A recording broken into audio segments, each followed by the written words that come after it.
హన్మకొండలో జరిగే BRS party వజ్రోత్సవ కార్యక్రమం ఘనంగా నిర్వహించాలని పార్టీ శ్రేణులకు అంబర్పేట్ ఎమ్మెల్యే కాలేరు వెంకటేష్ పిలుపునిచ్చారు.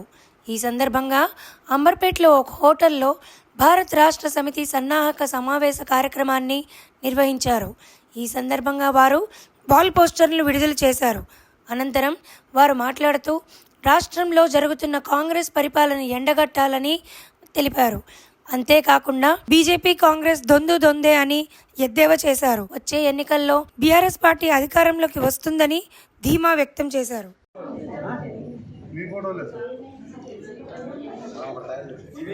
తెలంగాణ మొత్తం మా ట్రాన్సాక్షన్ మీ ఫోటో ఉండదు కదా.